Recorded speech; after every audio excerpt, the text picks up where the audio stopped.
Boa tarde e muito bem-vindos a esta sessão de encerramento desta edição 2021-2022 do ciclo de conferências Encontro do Urbanismo, que, como sabem, este ano tem o tema Lisboa e Património.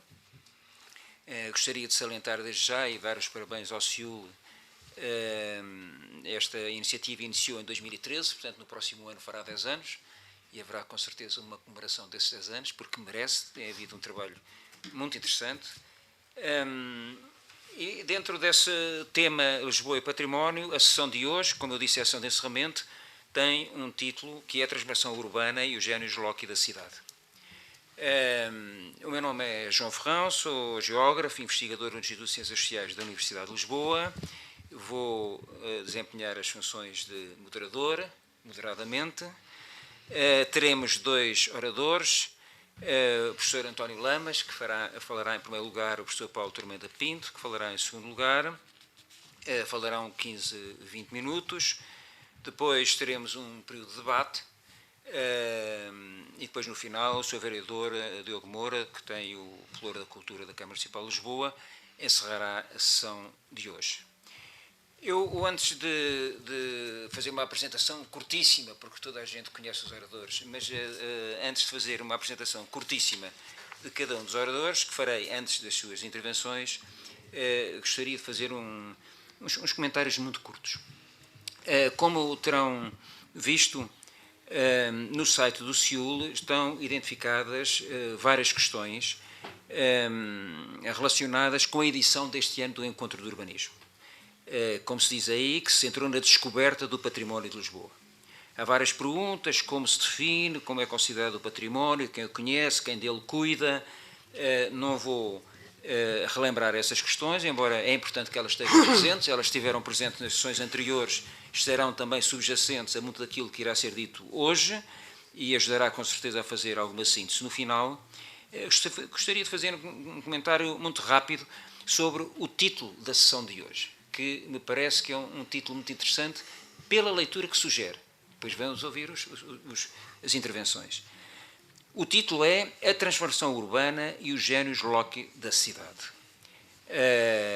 Génios Locke significa, como sabem, é uma expressão latina que significa o espírito de lugar, e quando se relaciona transformação urbana e este espírito de lugar, estamos automaticamente a passar de forma subliminar e até explícita esta ideia de que a boa transformação urbana é aquela que preserva, que cuida e que valoriza os génios Locke de cada cidade. E que, aliás, é o traço distintivo que marca cada um desses lugares, cada uma dessas cidades. É interessante que no polo oposto está um conceito que alguns autores, sobretudo da América Latina, têm desenvolvido nestes últimos anos, que é o conceito de urbanicídio. E o que é urbanicídio? Urbanicídio é a destruição física e simbólica da cidade. Isto é a urbanização que não faz cidade. O que nós estamos aqui a discutir é exatamente o oposto, e isso é bom, porque, na verdade, há uma tendência muito forte para esta destruição material e simbólica da cidade, este tal urbicídio que nós temos que combater, e, portanto, todo este ciclo, e agora hoje com a sessão final, nós teremos a ocasião de perceber que caminhos podemos percorrer para exatamente evitar esta urbanização que não tem cidade, esta urbanização que destrói a cidade, esta urbanização que destrói os génios Locke da cidade, e, pelo contrário, construímos uma cidade que resulta, em grande parte, da valorização daquilo que são os seus traços distintivos. Queria dizer mais duas coisas. Uma é muito interessante, embora isso já não seja feito, é muito interessante olhar para esta ideia de génios Locke, o espírito do lugar, como outra designação que nós, em geral, não associamos com esta, que em alemão é o Zeitgeist, mas que, na verdade, vem da expressão latina genius seculi, que é o espírito do tempo. E o espírito do lugar e o espírito do tempo não são indissociáveis. E, aliás, o modo como nós olhamos para o espírito do lugar, em grande parte, ao longo do tempo, reflete o espírito do tempo.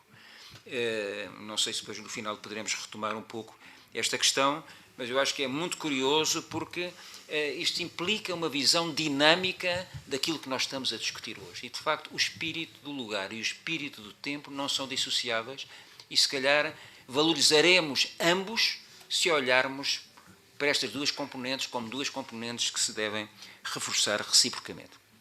Finalmente, queria sugerir, quase como um enquadramento daquilo que nós vamos ouvir e depois debater, eu gostava que imaginassem o seguinte. Imaginem um losango com 4 vértices. Enfim, no topo tem o conceito de património. No vértice abaixo tem o conhecimento sobre o património. No vértice à esquerda têm as percepções societais sobre o património. E no vértice à direita tem a ação pública e as políticas sobre o património. Ora, este losango é o losango que nós temos que entender de forma articulada. O que é que temos no meio? No meio temos o lugar, e o espírito lugar. E o espírito lugar à luz do espírito do tempo. Ora, o que nós vemos é que estes 4 vértices estão a atravessar momentos complexos. O conceito de património é cada vez mais abrangente. Estávamos a referir há pouco uma sessão que houve muito interessante sobre as varinas, não foi? Portanto, o próprio conceito de património é cada vez mais abrangente e, por isso, mais poroso. E essa porosidade traz riqueza, mas traz também problemas, porque há delimitações que nós não sabemos bem onde é que terminam. O conhecimento sobre o património é cada vez mais aprofundado, mas é também cada vez mais segmentado. E nós falamos muito em interdisciplinaridade, mas a prática da interdisciplinaridade confronta-se com problemas muito grandes. As percepções societais sobre o valor do património são também elas muito segmentadas e muito polarizadas. Temos pessoas, temos grupos, temos movimentos, temos instituições muito empenhadas na valorização do património, dos vários patrimónios, mas temos também um leque abrangente de grupos, de comunidades, para quem, por diversas razões, esta não é uma questão central. Isso cria tensões complexas e, finalmente, o vértice da ação pública, que tem que gerir todas estas complexidades. Isto é um conceito em movimento, conhecimentos um pouco dispersos, percepções societais um pouco conflituantes e uma ação pública com os recursos que tem, financeiros e humanos, que tenta gerir da melhor maneira com esta situação. Portanto, dito isto, apenas como uma forma de introdução muito clara, muito genérica, eu passaria então a palavra ao professor António Lamas. Antes vou fazer uma apresentação rapidíssima, porque eu tive que selecionar aqui uns pontos muito curtos. O professor António Lamas, como sabem, é professor catedrático do Instituto Superior Técnico, jubilado, da Universidade de Lisboa, antes era a Universidade Técnica. É presidente do Conselho de Administração da Sociedade de Reabilitação Urbana de Lisboa, há pouco tempo, fez 2 meses, há pouco tempo, estávamos há pouco a falar, desde janeiro de 2022. Exerceu muitos cargos muito relevantes, e quando eu digo relevantes, é relevantes do ponto de vista do interesse público. Gostaria de sublinhar isso. Foi presidente do Instituto Português do Património Cultural, foi presidente do Conselho de Administração dos Parques Sintra-Monte da Lua, boas recordações desses tempos. Foi presidente da Fundação do Centro Cultural de Belém, também do Instituto Autónomo das Estradas, que depois passou ao Instituto das Estradas de Portugal. Recebeu numerosas condecorações e distinções, de que eu vou distinguir, se me permite, apenas 2. Uma, por razões óbvias, que é a grande oficial da Ordem do Infante Dom Henrique, e a outra, que é muito relevante para aquilo que nós estamos aqui a discutir, que foi a menção especial de júri dos Prémios Europa Nostra em 2021. Enfim, muito mais haveria a apresentar sobre o currículo do professor António Lamas, mas acho que aqui estamos sobretudo para o ouvir. Portanto, passava-lhe a palavra. Muito obrigado. Obrigado pelo convite. Já há anos que eu não falo destas questões e também não queria falar delas como resultado desta minha nova nomeação na CERU. Portanto, eu vou tentar apresentar algumas ideias para reflexão, mas com uma preocupação. Adaptei uma apresentação que tinha feito em tempos de modo a que me permita salientar grandes preocupações e depois pequenas coisas que podem permitir valorizar o património com experiências de outros países. Eu sou um obcecado por dois aspectos da cidade de Lisboa que me preocupam muito. Dois problemas da cidade. O primeiro é que Lisboa tem uma qualidade ambiental excepcional que lhe advém do estuário. É uma cidade com uma capital europeia com uma frente enorme sobre um estuário que até há pouco tempo Lisboa tinha um cenário, portanto a outra banda, que é digamos, uma zona que nos habituámos a olhar como verde e que nunca ninguém se preocupou com ela. É umas traseiras de Almada, a pouco e pouco, e eu moro ali e, portanto, acompanho anualmente a evolução daquele cenário. É um cenário que na zona quando descemos a Avenida da Torre de Belém, é verde, mas mal olhamos para a direita, temos esta imagem, e quando olhamos para a esquerda, quando descemos a avenida, temos silos que todos os anos vão crescendo. É uma situação complicada porque é umas traseiras do Concelho de Almada, uma escarpa íngreme. A Almada não está preocupada com isso, toda a sua zona, digamos, urbanizável é quase do Porto de Lisboa e depois as coisas que vão ali nascendo são licenciadas para indústrias, silos, depósitos e transformação. Vai haver uma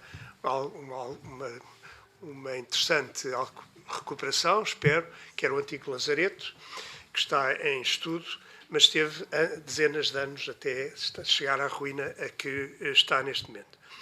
Quem pode tomar conta deste problema, eu acho que é a cidade de Lisboa. Almada não lhe diz nada. O cenário que Lisboa olha para este cenário verde não diz nada à Câmara de Almada. Eu, em tempo, cheguei a propor na Câmara, há uns 20 anos talvez, que era um exercício extraordinário de um plano de salvaguarda em alçado. O que é que este alçado deste cenário deve ser preservado? E isto pode parecer a muitos uma coisa de menor, mas se usarem a frente do rio e passearem na frente do rio, olhem para o outro lado e descobrem que todos os meses ou todos os anos nascem mais pequenas agressões, algumas reversíveis. Quando a zona industrial se tornar obsoleta, pode ser que isso seja reversível, mas o que é um facto é que aquele cenário que nos habituámos a ver e que é, de facto, um valor importantíssimo, pode desaparecer de um dia para o outro. A pouco e pouco vai desaparecendo, não é desaparecer de um dia para o outro, a pouco e pouco vai desaparecendo. Estes são os chamados, aqueles silos que há 20 anos eram pequeninos, agora estão... E havia um projeto diabólico que era juntar Porto Brandão ao Bugio e ocupá-lo com outros guindastes, que isso, felizmente, nos anos... princípio dos anos 2000 foi afastado, essa hipótese. A outra questão também afeta a nossa convivência com o rio e a fantástica, digamos, qualidade que Lisboa poderia dispor, que é o estuário. Lisboa está cortada do rio por um comboio que foi muito importante, ligar Lisboa a Cascais, mas que hoje é uma barreira que só está transposta por pontes, cada uma pior que as outras, e que imensas vezes foi pensado que é preciso removê-la. Eu tentei tudo várias vezes e, sobretudo, iniciei essa campanha quando fui presidente do IPPC, o Instituto Português de Património Cultural, e propus a construção do Centro Cultural de Belém, que foi objeto de um concurso internacional que se organizou e cujo júri eu presidi.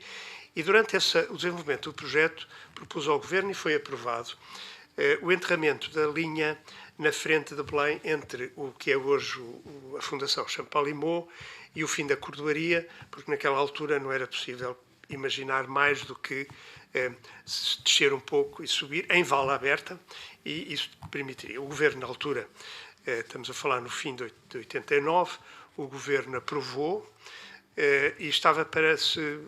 fez-se um estudo prévio de viabilidade técnica e foi aprovado teoricamente. Havia um despacho que ia ser entregue esta obra ao IPPC, no sentido de juntá-la à do Centro Cultural de Belém, e depois os dois secretários de Estado tinham que assinar nas vésperas do fim de 89 o despacho conjunto, saíram do governo, foram corridos do governo e nunca mais se pensou nisso. Esteve para ser, é um daqueles atos falhados que eu recordo sempre que tenho essa ocasião. Hoje não defenderia isto, eu hoje acho que, digamos, o percurso deste problema foi, digamos, agravado, porque no fundo já não há quase paragens, e o que é que esta barreira estabelece? É uma ligação do metropolitano de superfície, que é a linha de Cascais, até ao metropolitano subterrâneo no Caixo de Dré, e praticamente esta barreira não tem outra função senão ligar dois metropolitanos, se quiserem, e a cidade é que parece eu diria, desta inconcebível situação a que chegamos. Levar o metropolitano a Algés permitiria fazer o transbordo que é feito no Caixo de Dré entre os dois metropolitanos, ou outra solução que se quer encontrar. Mas é necessário não passar mais uma geração, eu já não tenho idade para ver os resultados, se calhar, mas é um problema, eu acho que é o segundo grande problema da cidade de Lisboa. Estes dois, um tão grande como o outro. Esta imagem é uma imagem muito, muito elucidativa do que é esta barreira, e esta barreira é uma barreira intransponível em toda esta área. Eu nunca perco uma ocasião, e esta foi uma que eu já não falo em público sobre estas matérias há uns anos, e lembrei-me de chamar-lhes a atenção. Esta é aquilo que a outra banda já não está, esta imagem já não está atualizada, porque, entretanto, à direita do padrão dos descobrimentos, já há imensos outros silos que foram nascendo. Esta imagem condensa os dois problemas. Esta é uma vista do Centro Cultural de Belém, em que temos a outra banda, que enfim, aqui o nevoeiro tapa-nos os silos, temos a barreira do comboio e temos esta impossibilidade de chegar ao rio.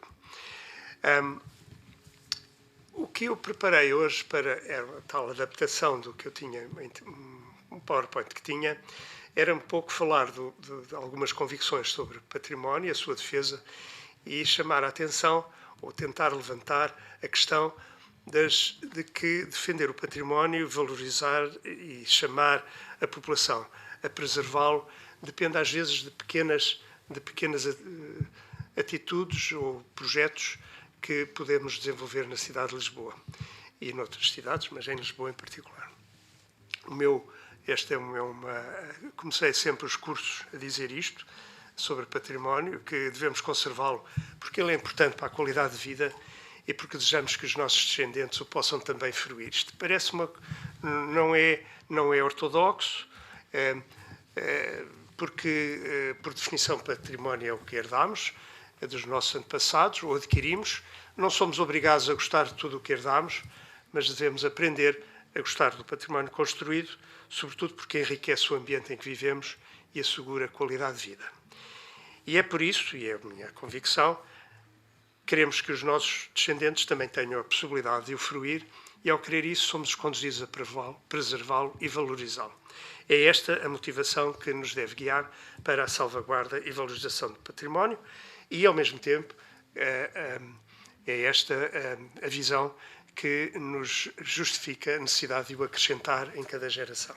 Portanto, é a construção do património que é também justificada por esta convicção. É porque gostamos, é porque é bom, gostamos para a nossa qualidade de vida e queremos que os nossos descendentes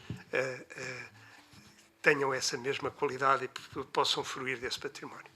As afirmações de que o património cultural é fundamental para a identidade de cada povo e preservar o património é um dever para com os nossos passados e a nossa história, que é um leitmotiv de vez em quando, é de facto é válido, é uma posição válida, mas não é uma perspectiva. São perspectivas conservadoras, estas duas, não são mobilizadoras nem são operativas. E eu penso que a visão positiva e indutora de ações positivas para a preservação do património é aquela que estava a referir há pouco, é que gostamos e precisamos dele para viver melhor. Eu acho que essa é a mensagem que todas as administrações, digamos, autárquicas têm que transmitir. O património existe na maioria das cidades europeias, em que não há quase cidades recentemente construídas, porque todas têm raízes históricas mais ou menos vetustas. Em Portugal temos 2 exemplos que podemos citar. Sines, por exemplo, é uma cidade de raiz, construída de raiz. A Expo 98 foi uma pequena zona de raiz, e já é uma parte importante da cidade. E em Portugal são, no entanto, raras as cidades que, de facto, conseguiram manter no seu conjunto um equilíbrio harmonioso entre construções antigas e modernas, mesmo nos seus núcleos originais. De facto, nas últimas décadas, na maioria das cidades, nossas cidades, estou a pensar em Portugal, os núcleos urbanos cresceram quase espontaneamente ao sabor de projetos imobiliários privados demasiadas vezes e demasiadamente especulativos.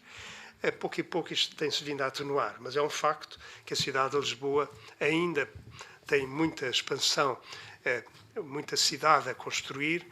Oxalá o seu crescimento, ocupando as zonas abandonadas e expectantes, não se faça sempre conduzido por esta ideia, ou seja, de serem proprietários a vir ter com a Câmara e a Câmara a ter que pesar sobre a diretora do património para autorizar os projetos. A Câmara deve ter sobre todo o seu território uma visão. E essa visão é necessariamente uma visão que compete à Câmara promover. A demolição do todo em parte de uma construção, isto é outra convicção minha, só se justifica se for impossível reutilizá-la sem a demolir. É conservadora, não acho. Ela é de afeição, digamos, ao património que herdamos e à cidade que temos. E não pode ser mais fácil, só se justifica se for impossível reutilizá-la, sem a demolir, e não pode ser por ser mais fácil ou mais barato. O mercado imobiliário, curiosamente, tem vindo nas últimas, eu diria, 15 anos, a premiar edifícios em que os valores culturais foram preservados. É uma novidade, e eu, como jubilado e com esta idade vetusta, sou capaz de afirmar. Tem havido uma grande transformação, e não é só das autoridades municipais, nem sequer da população. O mercado aqui atuou. Curiosamente atuou, e atuou no bom sentido. Não quer dizer que, e já vou falar nisso à frente, considero que todas as intervenções de recuperação ou de aproveitamento de edifícios antigos sejam de qualidade. Mas é um facto é que hoje em dia já podemos contar, pelo menos nas zonas mais nobres da cidade, com um mercado inteligente que não pensa unicamente na facilidade de demolir para construir de novo. O património construído, para além da sua defesa em termos de valores culturais, deve ser preservado e valorizado, porque é também, neste aspecto, eu acho que é útil neste seminário, porque é o paradigma da construção sustentável. Aos nossos tempos, chegam templos gregos com 2000 anos de vida. Nós não temos essa capacidade de construir hoje para 2000 anos, mas isto é um exemplo. E porque o património construído, portanto, herdado, foi construído com materiais, é um paradigma, porque foi construído com materiais existentes nas proximidades, sem exigirem transportes de longa distância, talvez com a exceção das construções romanas. Os romanos tinham a organização de distribuição de materiais de construção por todo o seu império, portanto, eram uns, eu diria, traficantes de materiais de construção. Em cada local havia produções de materiais mais adequadas e o Império todo beneficiava disso, sejam tijolos, sejam mármores, sejam outros tipos de elementos construtivos. E porque esta visão de património ser um paradigma de sustentabilidade, porque as tecnologias e os materiais de construção que incorporavam estas construções eram de mais baixo consumo energético, pensemos nisso, terra, pedra, cal versus o cimento Portland, e produziram, em geral, menores impactos ambientais. E porque as boas construções antigas, pela sua grande inércia térmica, eu acho que é a altura de lembrarmos isso, são fáceis de aquecer no inverno e são frescas no verão. Eu vivo numa casa antiga e consigo defender esta posição. Exigiam, é certo, muito mais mão de obra, mas não conheço estudos que, na análise do ciclo de vida dessas construções, comparem, em termos de incorporação energética, a mão de obra com a das máquinas hoje usadas na construção. É interessante porque, de facto, esta é uma forma de refletirmos sobre o património que é construído. Mas o património construído é também um paradigma da construção sustentável pelo longo ciclo de vida das antigas construções, que é o aspecto da durabilidade do património construído. Diz-se-á que as construções mal construídas desapareceram do nosso tempo, pelo que a comparação com as recentes não é válida. Eu acho que é válida porque é válido comparar as boas construções antigas, as tais que duraram até hoje, com as boas construções atuais.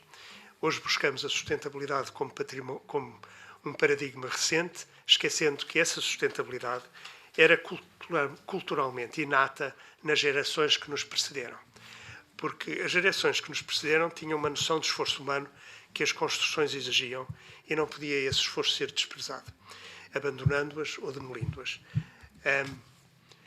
E por isso eu coloquei aqui a meditação, que nesta aula que eu dei, devemos nos curvar perante as construções do passado, nem que seja só por uma questão de economia. Não é preciso ser um passado muito distante.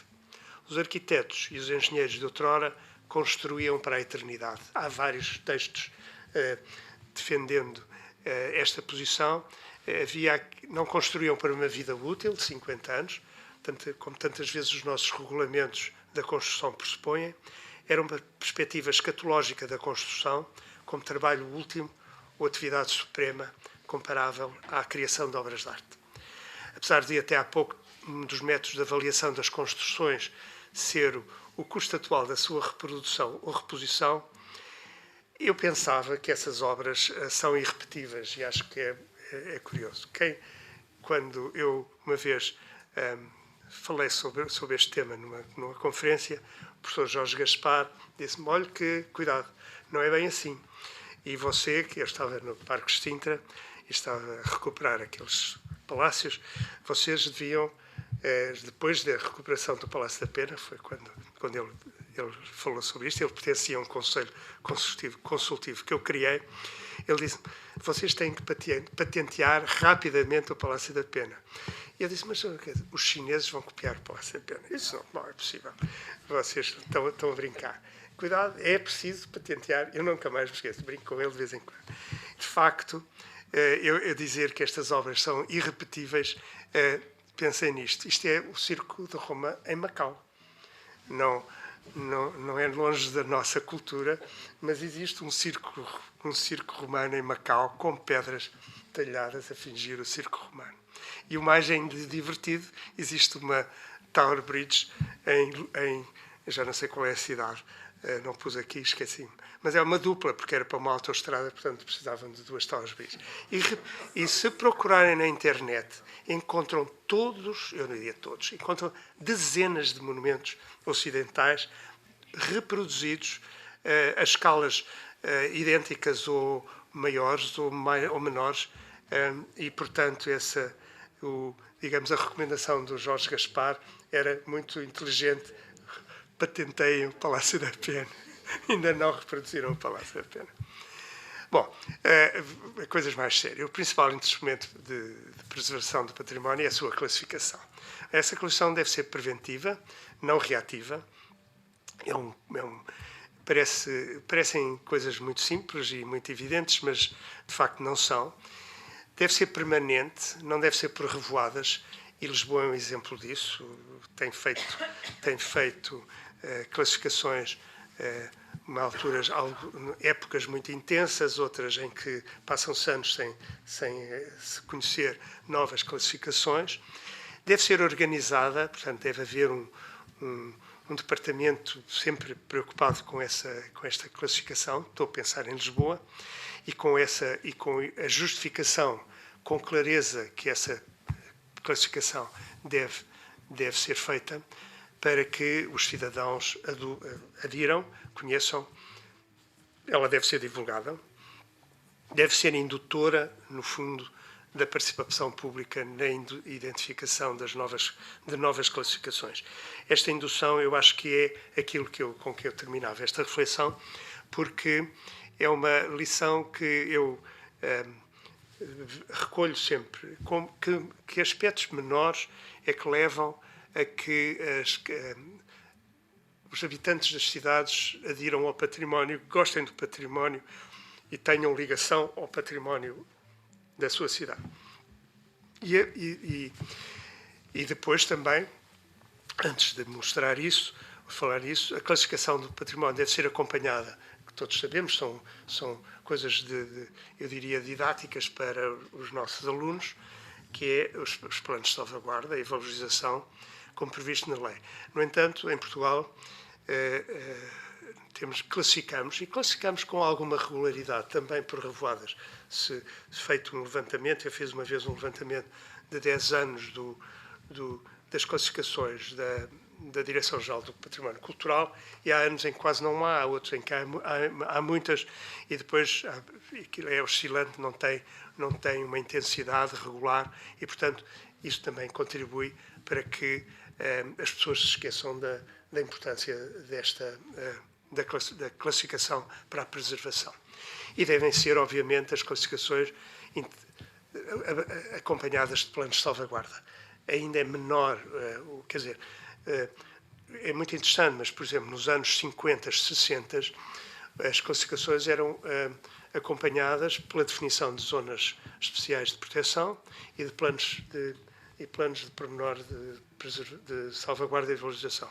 Mas houve décadas depois, 80, 90, onde praticamente não houve planos. Hoje em dia está outra vez em marcha, mas nunca chegará a acompanhar a necessidade de classificar, definir zonas especiais de proteção e planos de salvaguarda. Sem estas zonas de proteção, sem ser os 50 metros, que eram as bolas que preservavam o património, sem isso é preciso as zonas especiais de proteção. A definição de uma zona especial de proteção é um exercício muito importante para a caracterização do ambiente em que o património classificado pode ser fruído, pensar naquilo que deve ser permitido para que a fruição do bem classificado seja sustentável e, portanto, classificar sem estas dois instrumentos que acompanham, que é o plano e a zona especial de proteção e o plano, é uma atividade, enfim, insuficiente, para não dizer menos. Os planos de reabilitação urbana, claro, estes planos devem estar integrados em planos de reabilitação urbana e planos de urbanização. Eu não estou a pensar que estes planos tenham que ser da autoria da Administração Central, da Direção-Geral do Património Cultural. Eu acho que cada município pode elaborar a definição das zonas e de planos e integrá-las na sua gestão urbana, e acho que essa é uma forma, até diria, mais normal de preservar o património. É a normalização, ou seja, a sua apropriação pelas autoridades municipais. Estes planos devem ser elaborados e regulamentados sempre com a perspectiva clara da conservação de todos os valores culturais em causa. E não podem ser abertos a interpretações que permitam, por exemplo, a simples manutenção de fachadas. Em Lisboa temos exemplos disso, a Baixa Pombalina, que eu vou já acabar. Um minuto. E eu diria que mesmo em países em que a classificação, a salvaguarda e a valorização do património construído é uma prática consolidada e reconhecida, todas as oportunidades, grandes ou pequenas, para suscitar a ligação dos habitantes ao património das cidades em que vivem são exploradas. E dou uns exemplos que eu conheço bem, que é a cidade de Londres, onde vivi muitos anos. E eu cito aqui a coisa mais interessante, que é as placas azuis do Reino Unido, que todos que visitaram Londres conhecem, sobretudo em Londres. Isto é extensiva a todo o país, porque isto é uma iniciativa do English Heritage. Esta prática tem 150 anos, portanto, isto parece uma pequenina, digamos, decoração da cidade. Não é. Isto tem uma influência imensa em todos os inquéritos feitos na afinidade que desenvolve entre os habitantes e a cidade e a memória da cidade. Este é um recente. Estas placas são colocadas em edifícios humildes ou grandiosos, honram homens e mulheres que neles viveram ou habitaram e estabelecem a tal ligação entre as pessoas do passado e os edifícios do presente, e esta ideia das placas é muito importante. Isto pode parecer uma pequena coisa, mas não é. Uma pequena atitude. Nós temos placas pela cidade toda, Lisboa e Porto. Vou citar 2 exemplos. Esta é a Casa Almeida Garrett, que foi do ministro Pinho, e que tinha uma placa assinalando que isto era onde o Almeida Garrett tinha vivido. Foi destruída, foi construída e foi vendida em 2018. No Porto, uma belíssima placa, mas estão a ver, estas placas são de muito difícil construção. As outras são standard e são produzidas a um ritmo que permite acompanhar o interesse pelos edifícios e a ligação que é interessante estabelecer entre os edifícios e as pessoas que nos precederam, os habitantes que precederam os atuais habitantes. Esta é a Casa Almeida Garrett, no Porto, tinha uma placa lindíssima, mas em 2019 ardeu. E depois temos os memoriais. É curioso porque em Évora não temos placas destas, mas temos uma sinalética de nomes de ruas muito bonita, em azulejo, uns azulejos padrões. Não sei se ainda continua a ser, penso que já não. Mas no princípio do século, fim do século passado, introduziram memórias da cidade e memoriais. Este é um que o Alexandre Herculano propõe nesta zona da cidade, em que fala do grande abalo político, precursor e anúncio dos sucessos extraordinários de 1640. Na Baixa há também exemplares de intervenções de recuperação de prédios para a habitação. Eu disse há pouco que a Baixa tinha salvaguarda, mas hoje em dia na Baixa eu contei outro dia 12 gruas dentro dos edifícios, portanto, edifícios cujo miolo foi demolido, mas há grandes exemplos e eu presido ao júri da património da Fundação Gulbenkian. Eu tive o gosto do júri distinguir 2 edifícios na Baixa exemplares, projetos do arquiteto José Adrião, um em 2012 e outro mais recente em 2020. E pronto.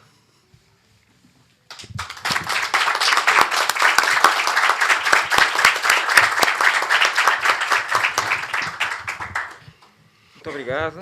Um dos pontos para, com certeza, comentarmos no final. Eu passava agora a palavra, então, ao professor Paulo. Pois tem que mudar para ali, tem que trocar de lugar. Entretanto, aproveito para fazer uma apresentação rapidíssima. O professor Paulo Tormenta Pinto é professor catedrático e diretor do Departamento de Arquitetura e Urbanismo do ISCTE-IUL. Enquanto investigador, participou e coordenou diversos projetos relacionados com estudos pós-coloniais, cultura arquitetónica e planeamento urbano. Portanto, é aqui uma perspectiva distinta. É membro do Conselho Científico para a elaboração da Carta Municipal do Património de Lisboa, onde temos o gosto de nos encontrar de vez em quando. E recebeu várias distinções como arquiteto, o Prémio INH em 2002, o Prémio Iru em 2012, o Prémio Titónio Pereira em 2016, uma menção honrosa, e em 2022 foi nomeado para o Prémio Mies van der Rohe, uma referência bem conhecida de arquitetos e não arquitetos.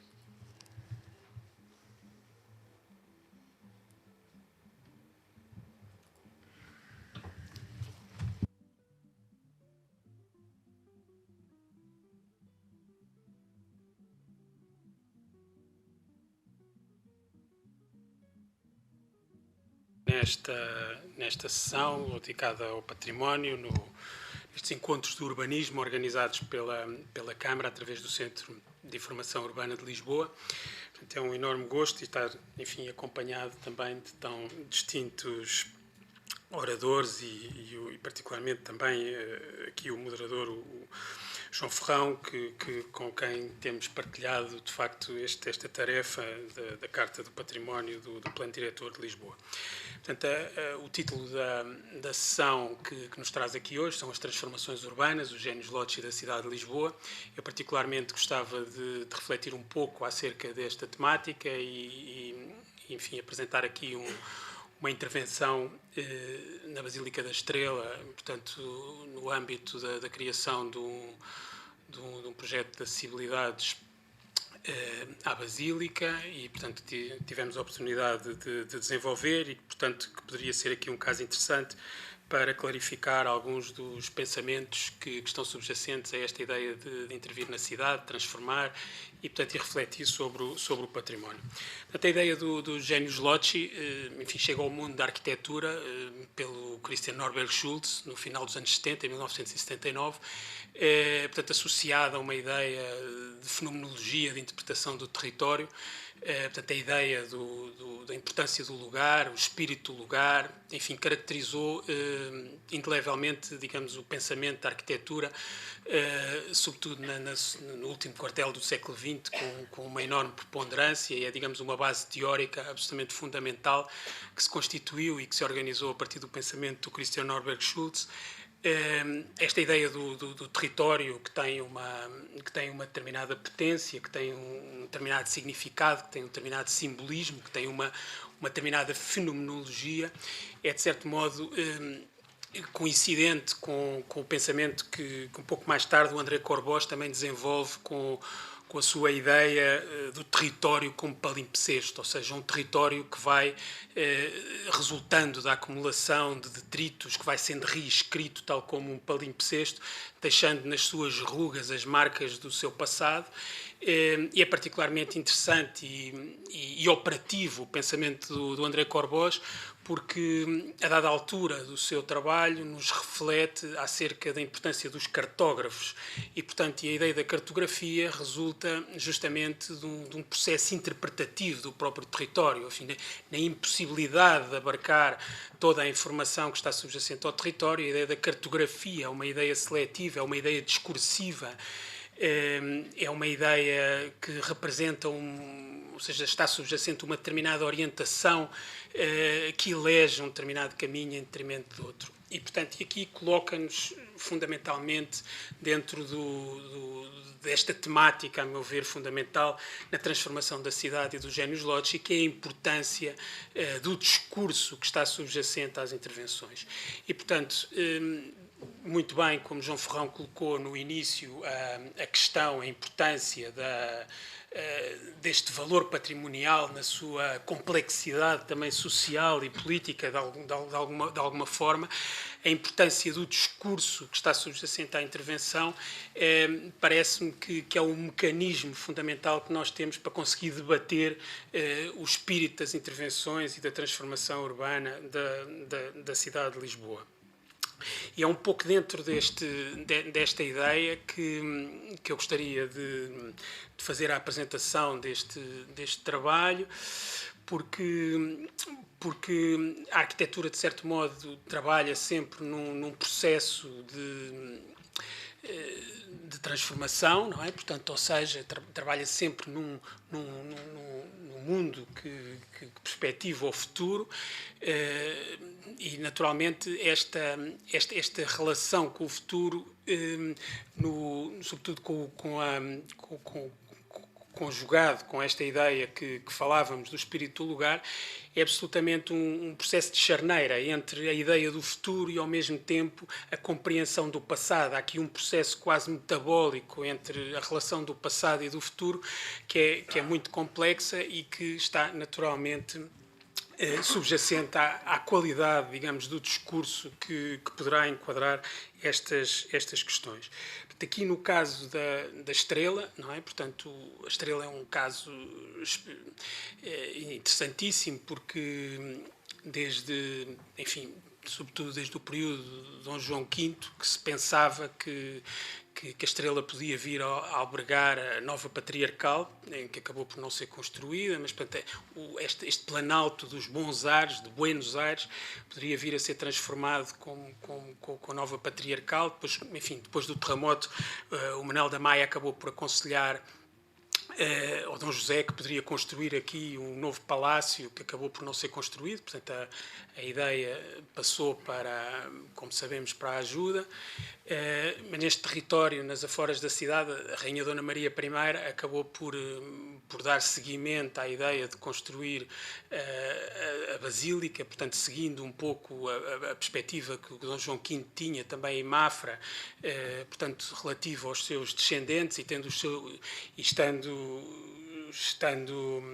enfim, à espera de bebê, acabou por iniciar esta obra absolutamente extraordinária, que é considerada monumento nacional em 1910, juntamente com o túmulo da própria rainha e do seu mentor, o Frei Inácio de São Caetano, que estão sepultados dentro da Basílica. Portanto, é um território que no século XVIII está,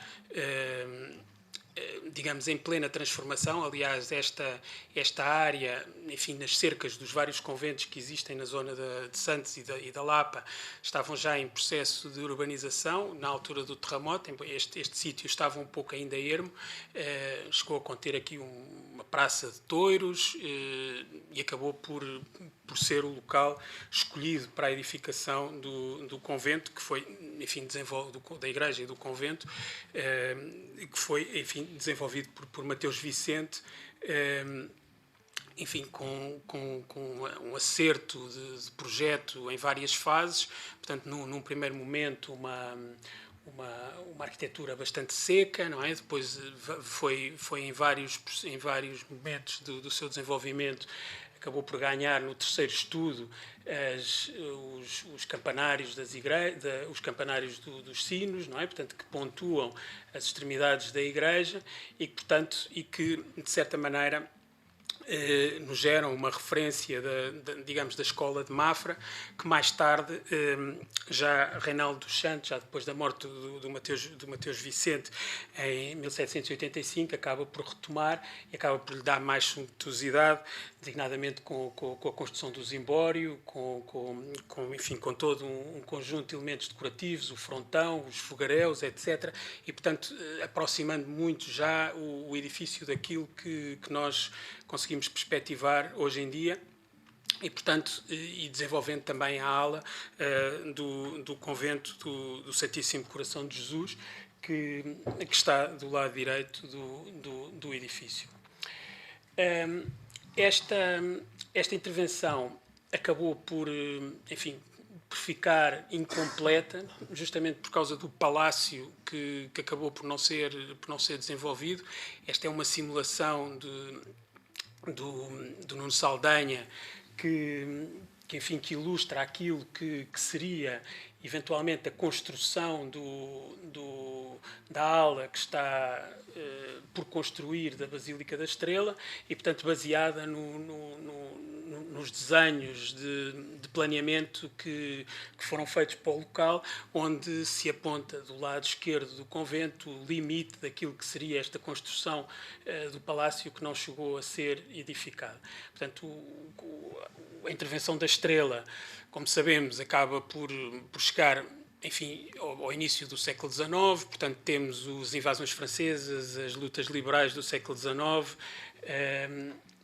o fim das ordens religiosas, etc. E, portanto, a obra acaba por não ser construída, e nem mesmo, mais tarde, o Pinamanique, que tinha a ideia de, numa praça real, em frente da própria Basílica, vir a colocar uma estátua da Rainha, nem mesmo isso acabou por avançar, e, em lugar disso, temos hoje o Jardim da Estrela, ou o antigo Passeio da Estrela, que acabou por ser construído e que pauta a área frontal do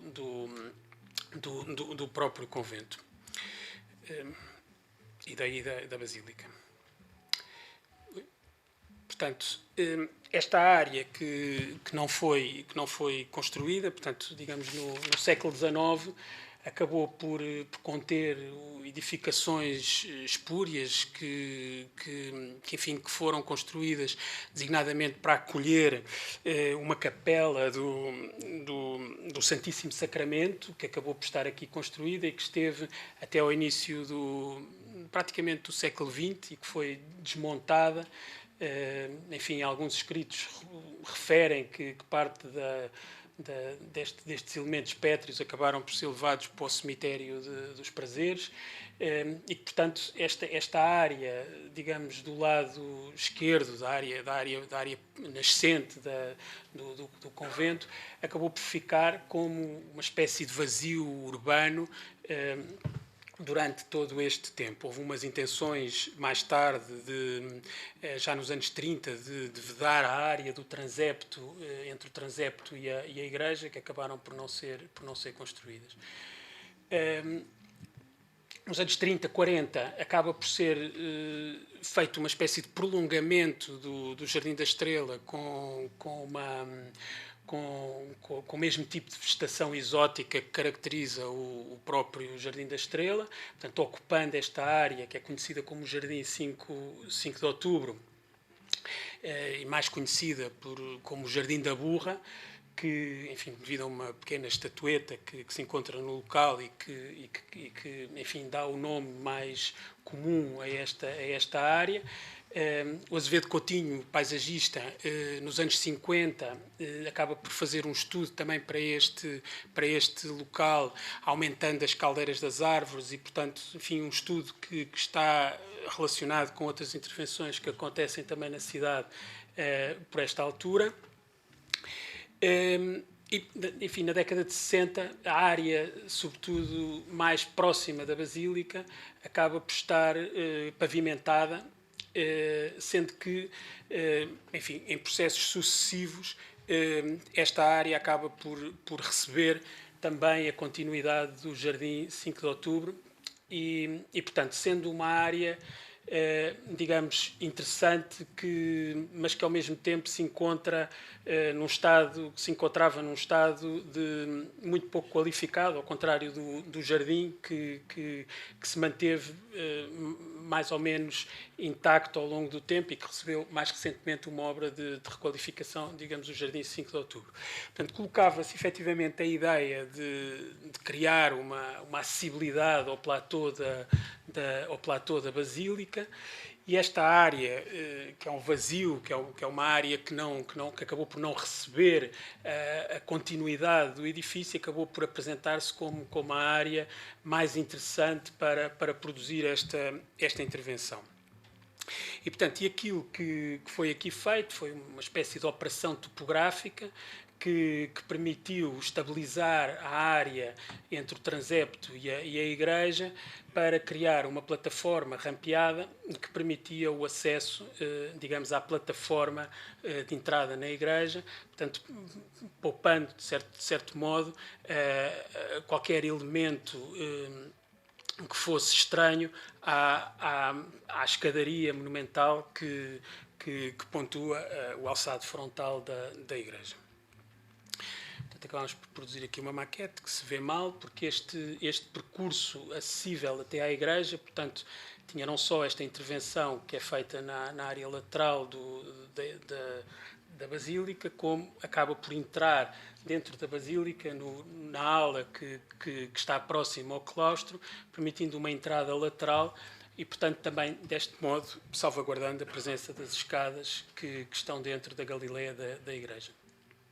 Portanto, uma intervenção delicada, feita com pedra idêntica à da própria igreja, e que, portanto, que tira partido da vegetação existente e das tipuanas que existiam já no local. Aqui umas imagens da maquete, estes desenhos vêm-se relativamente mal. Portanto, é feito aqui um trabalho de uma espécie de taxonomia dos elementos de pedra que são introduzidos no local e que vão constituir a intervenção. E, portanto, é feito portanto, um muro de suporte que vai apoiar, digamos, toda a intervenção feita com os blocos maciços de pedra e, portanto, que são, digamos, apoiados simplesmente numa estrutura de cloaca que existia no local, portanto, não existindo qualquer intervenção com botão armado nesta intervenção, apenas um processo de adição de elementos para conseguir controlar esta topografia e produzir este percurso. Portanto, os elementos de pedra de Lioz idênticos aos da própria igreja, enfim, reproduzindo, de certo modo, a memória do percurso de acesso ao Parthenon, feito por Dimitris Pikionis na década de 70, que é um trabalho feito com elementos arqueológicos das próprias escavações no local. E, portanto, é retirada uma das pedras da guarda da Basílica, permitindo a continuidade para a zona do adro da mesma. Este elemento retirado foi colocado no claustro da igreja, portanto, ficando salvaguardada a sua eventual recolocação, assim como a própria obra, sendo uma obra feita com adição de elementos sem a utilização do botão, é uma obra reversível, não é? Portanto, em qualquer momento nós podemos desmontar a obra, apesar da qualidade e do peso dos materiais que a compõem. O remate da própria guarda é feito com um elemento em continuidade da intervenção, que depois podemos ver mais à frente nas imagens. E, portanto, para concluir, aqui uma sucessão de imagens que são da Inês Doré, retiradas da intervenção. Portanto, como se pode ver aqui, a continuidade do gesto quase cirúrgico de ligação à cota superior, a integração das tipuanas que criam neste percurso uma espécie de colunata, uma espécie de promenade na chegada até à zona do adro. O projeto de arquitetura paisagista é da Catarina Assis Pacheco. A colocação de um banco que preserva e medeia a área ajardinada que se manteve e cria uma espécie de pausa, uma espécie de lugar de silêncio contemplativo na sequência do percurso.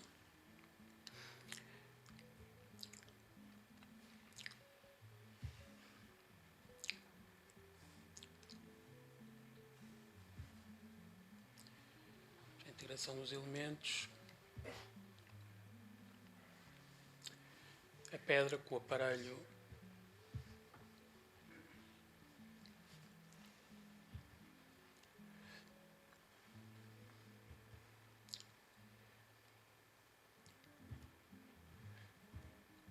e o remate da guarda da igreja, da guarda da Basílica, do adro, com o elemento na continuidade da intervenção. Portanto, era isto que eu tinha para apresentar e, portanto, só para concluir, parecia-me interessante, enfim, invocar, enfim, um pensamento que norteia, de certo modo, esta intervenção, enfim, que tem a ver com uma compreensão do tempo longo que está associada às intervenções, sobretudo nos bens patrimoniais. há uma ideia de que uma pequena inscrição acaba por funcionar como algo que pretende estar sempre em segundo plano em relação àquilo que enfim, caracteriza o espírito deste lugar ou a importância deste lugar. Há como que uma espécie de uma procura, de uma espécie de debilidade da própria intervenção que, de certo modo, está associada com o pensamento do Ignacio de Sola Morales, quando escreveu nos anos 90, portanto, o famoso texto Arquitetura Débil, e onde colocava justamente este pensamento de que tem que haver aqui uma procura por uma espécie de segundo plano nas intervenções quando elas dialogam com a cidade existente, porque esse segundo plano corresponde a uma compreensão digamos, da dimensão pequena do tempo em que estas intervenções são feitas, em contacto com uma história que, por si só, tem uma importância determinante para o genius loci de cada um destes lugares. E era isto. Muito obrigado.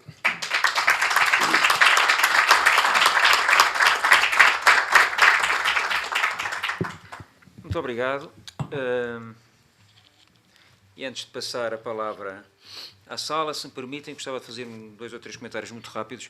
Eu acho que estas 2 intervenções foram muito interessantes porque se complementaram desde logo, porque a primeira teve uma abordagem panorâmica e a segunda teve uma abordagem muito focada numa peça e numa intervenção sobre essa peça, e isso é interessante porque estas 2 linhas de perspectiva se cruzam e se alimentam reciprocamente. Eu gostava de salientar, o meu objetivo não é sintetizar tudo, mas relembrando o tal losango do património que eu referi há pouco, o conceito, o conhecimento, as percepções e a ação pública, é curioso ver como estas 2 intervenções, a partir de perspectivas tão diferentes, acabam por nos recordar aspectos que são essenciais para todos nós que nos preocupamos, por motivos diferentes e em palcos diferentes, com este tipo de questões. Eu salientaria, se calhar, apenas 4 coisas. A primeira, que tem a ver com o conceito, é esta ideia de cidade com palimpsesto, mas em que há um casamento permanente entre passado e futuro. Isto é, o território com palimpsesto não é uma espécie de estrutura geológica, com camadas geológicas que se vão acumulando e algumas delas até vão metamorfoseando as anteriores, destruindo-as e transformando-as.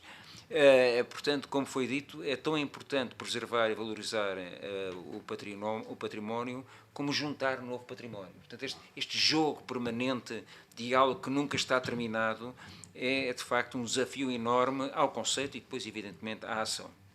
Do ponto de vista da ação pública, os comentários que o professor António Lamas fez são importantes por várias razões, mas eu gostaria de salientar talvez seja evidente, mas não sei se é evidente na prática, que é o processo, a classificação como processo.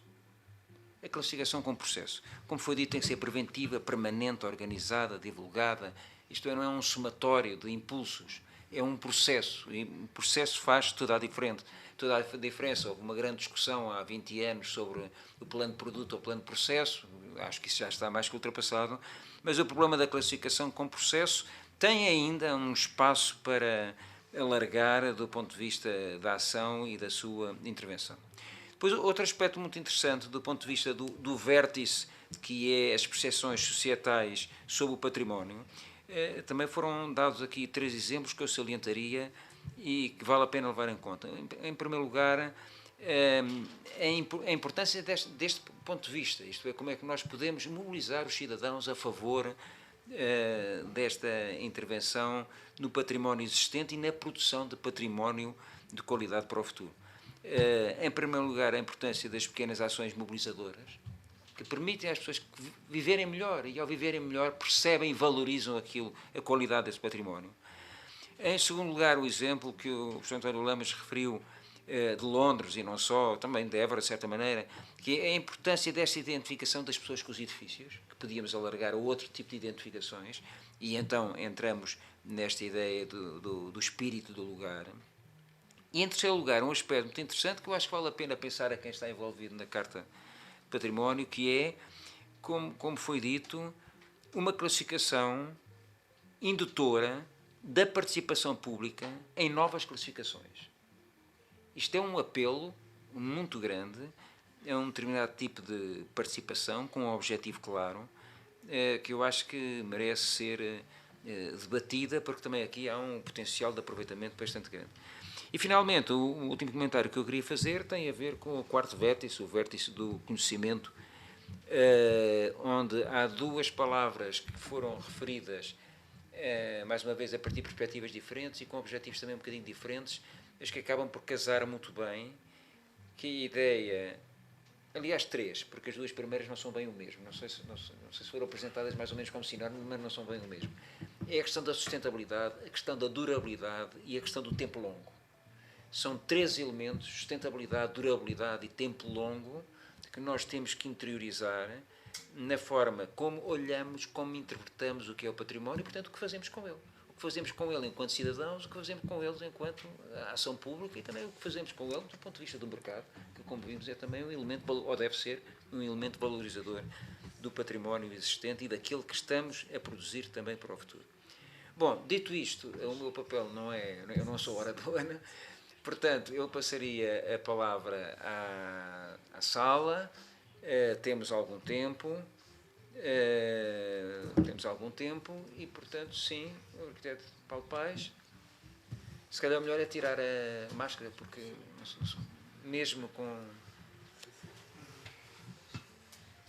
Boa tarde, senhores professores, e dar os parabéns pelas excelentes intervenções, que me pareceram muito complementares. Não combinadas, mas muito complementares naquilo que deve ser uma última sessão de um ciclo, que é pensar no tema e olhar o tema para o futuro. Em primeiro lugar, a questão da sustentabilidade, que o professor Lamas aqui colocou. E, normalmente, na sustentabilidade nós falamos em reutilizar, reciclar portanto, reutilizar, reciclar e falta-me um dos R's. Um R. Exatamente. E reduzir. E, de facto, a construção tradicional usava-se a velha construção como material de reconstrução. E, portanto, a reconstrução pombalina foi exatamente isso. Usou-se o entulho como material de construção. As colunas do Teatro Dona Maria foram retiradas do Convento de São Francisco e, portanto, a reutilização dos elementos. E depois, esta durabilidade que o professor Lamas colocou, que é os edifícios que foram concebidos para colégio, o colégio jesuíta hoje é o Hospital de São José, ou o convento que já foi Biblioteca Nacional e que é Belas Artes, e, portanto, esta capacidade de reutilização dos espaços que é bastante interessante. E, por outro lado, sempre um desafio que nós pensamos quando olhamos para a reabilitação das áreas históricas e mais antigas, que é, olhamos para a experiência nórdica, que fala-nos sempre nos ecobairros, mas os ecobairros nórdicos é sempre umas zonas novas que vão construir, que é sempre uns sítios bestiais, gente alternativa, que anda de bicicleta, que faz não sei o quê, coisas sempre bestiais. E, no entanto, Alfama é um ecobairro, no verdadeiro sentido. E, portanto, podemos potenciar e criar um modelo do sul da Europa que é o ecobairro histórico, por contraponto com esta ideia nórdica de que é sempre qualquer coisa nova. Porque, de facto, pega bem. E isto, e a questão que o professor colocou dos guindastres, questão, e ainda por cima o plano de salvaguarda da Baixa é muito detalhado, porque defende o alçado, defende a estrutura quando há estrutura, defende as coberturas e até tem medidas de defesa de alguma proteção, por exemplo, do comércio. Mas, no entanto, é muitas vezes a preocupação de quem reabilita o edificado que verdadeiramente não quer o edifício antigo reabilitado. Ela quer é um edifício novo, com todas as valências de um edifício novo, mas com a patina do velho, ou com a fachada do velho. E é o velho drama de os edifícios antigos não têm garagem, quero pôr garagem. E no dia em que vou pôr garagem, vou esventrar o edifício todo para lá pôr uma cave com garagem, que é esse o problema. E isto pode ser um pouco inconciliável. E o que eu... E deixava este alerta para passar à intervenção do professor Paulo Tormenta Pinto. Um dos autores... eu agora está-me a falhar o nome, que dizia que a grande diferença entre os historiadores da arte e os arquitetos é que os historiadores olhavam para a obra arquitetónica como um produto acabado, como uma obra acabada. Coisa final que se estuda. E os arquitetos... é o Leonardo Benévolo, estava-me a falhar o nome. Portanto, o Leonardo Benévolo dizia a grande diferença entre arquitetos e historiadores é esta. Os historiadores olham para a obra como uma obra acabada. Portanto, é aquilo que ele estuda. E o arquiteto olha para a obra acabada como uma hipótese. Portanto, aquilo foi um teste do projeto e chegou àquele ponto, mas também é uma hipótese de futuro, de continuação. E acho que o excelente exemplo que o professor Paulo trouxe, ainda por cima um projeto dele, um projeto premiado, um excelente projeto, é esta possibilidade de construção do património em cima do património e esta alegria de facto, de olhar como a Basílica da Estrela não como uma obra acabada, mas como uma hipótese de continuidade e, portanto, de fazer património para o futuro. E, portanto, acho que as duas intervenções estão, de facto, parabéns da forma como, no final, se podem casar tão bem naquilo que pode ser a reflexão e as linhas futuras de intervenção no património, como património de futuro da cidade. Muito obrigado. Muito obrigado. Obrigado, Paulo. Mais perguntas? Sim, há ali uma. Convém... Peço desculpa, não há ninguém. Obrigado.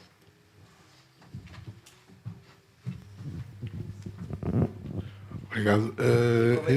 A máscara, se não se percebe bem. A minha questão era relativamente ao professor António Lamas falou da fachada da cidade, do outro lado do rio.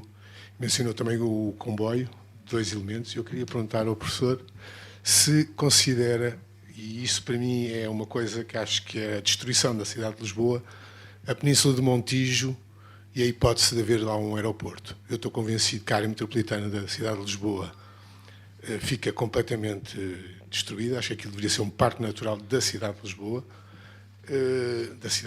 ou da área metropolitana de Lisboa. Isso era a primeira questão. Portanto, o professor falou em duas áreas importantes: o problema da barreira do comboio, a fachada que está a ser esventrada do outro lado. Eu gostaria de colocar a situação de um eventual parque natural na Península de Montijo. A outra questão, ao Paulo Tormenta Pinto, é mais uma questão em termos históricos. Vendo uma imagem que mostraste do Jardim da Estrela, dá a sensação que havia ali uma preocupação de ter uma imagem como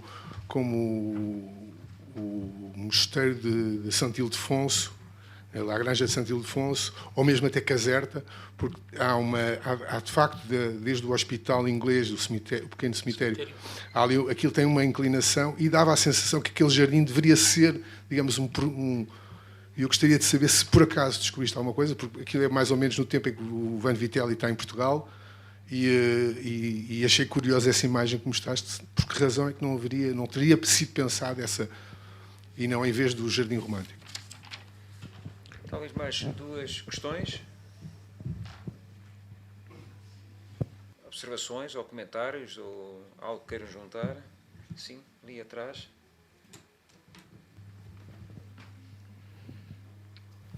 Obrigada. Boa tarde. Ora, eu tenho uma pergunta para o professor Paulo Tormenta Pinto. Do ponto de vista de um arquiteto, quando pensa património, o património e a preservação do património normalmente representam um investimento avultado, que pode dar aso a conflitos de interesses.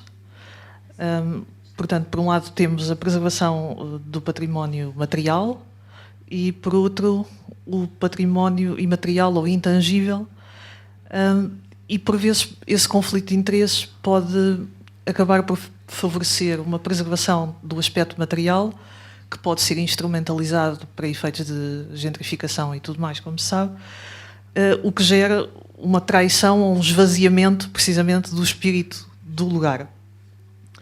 Eu pergunto, enquanto arquiteto, como é que pensa essa gestão e esse equilíbrio, ou mesmo a questão de, por exemplo, às vezes, enquanto arquiteto, poder ter o instinto de querer preservar materialmente uma coisa, mas pensar que, se calhar, do ponto de vista das pessoas que habitam e vivem o espaço pode não fazer muito sentido. É mais uma pergunta de processo da cabeça de um arquiteto.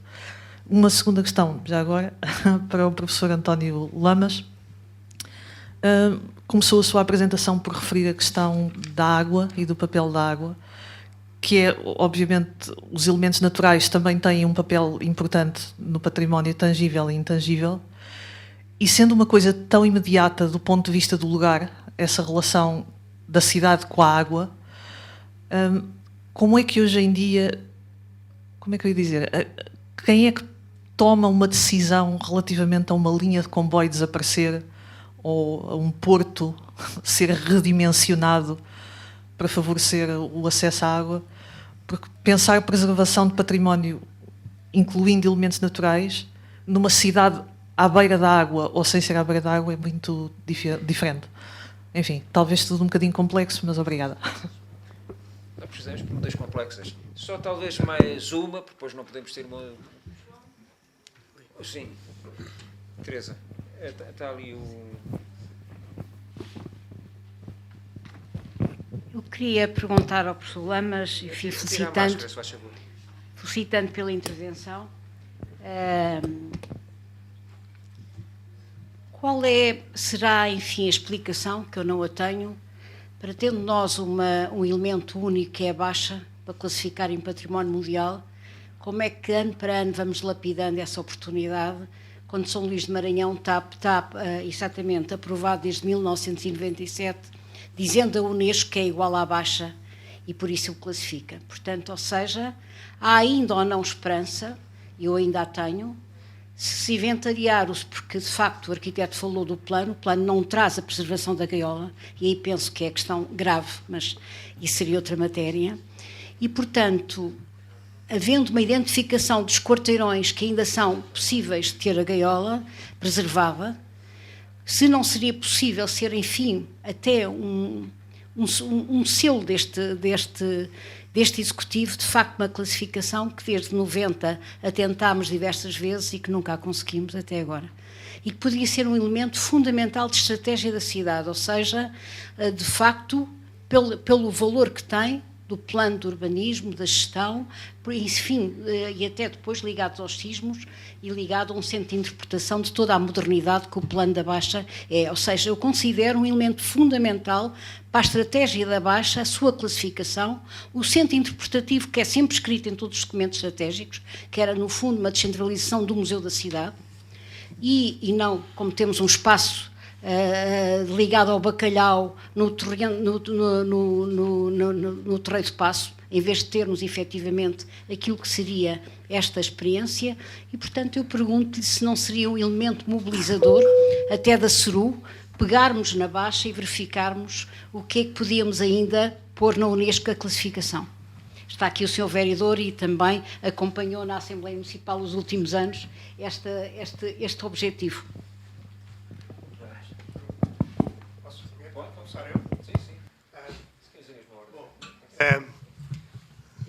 Já não vi a Teresa há muitos anos. Ainda bem que eu vejo aqui, que nos encontramos. Eu gostava só de voltar ao princípio do que disse. Eu hoje acredito que nem o urbanismo, nem o património se defende por diretores gerais que eu fui no património. É preciso... nem a cidade se salva sem que os seus cidadãos o queiram e gostem, e a opinião pública, como é que eu ia dizer, produz efeitos em quem tem que decidir. E isso eu acho que é uma digamos, uma constatação de velho. Eu já tenho uma idade para dizer que eu acho que hoje o que é preciso é fazer com que os cidadãos se mobilizem para o património, para uma cidade melhor, para a requalificação, para a melhoria das condições de vida, para o urbanismo, etc. E é preciso não construir de cima para baixo, mas de baixo para cima, e acho que essa é, digamos, aquilo que, com a minha idade, eu diria hoje. A classificação é importante se ela for, digamos, resulte de e para ir ao encontro das pessoas, daquilo que os cidadãos reconhecem como importante para a sua vida, se gostam ou não gostam, e ao mesmo tempo que ela responda a essa vontade. Portanto, é preciso motivar os cidadãos. Eu dei aquele pequenino exemplo das placas azuis como digamos, um exemplo do que podem ser pequenas medidas. Esta é uma enorme medida. Os ingleses sabem e defendem, isto não é que barato, mas é um movimento enorme de ligar os cidadãos aos seus antepassados e à cidade onde vivem.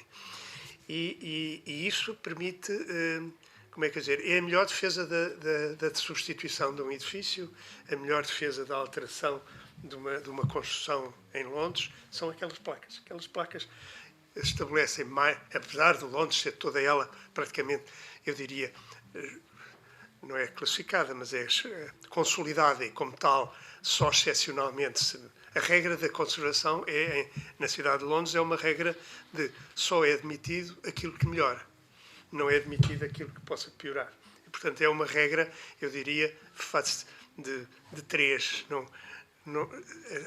A apreciação dos projetos deve ser sempre no sentido de melhora ou não melhora. E esta da ligação dos cidadãos ao seu património e à sua cidade, este é um exemplo. Eu citei este porque achei que é uma coisa fácil de introduzir em Lisboa e fácil de introduzir em qualquer sítio. Se estamos a tempo de património mundial, houve várias tentativas, mas eu acho que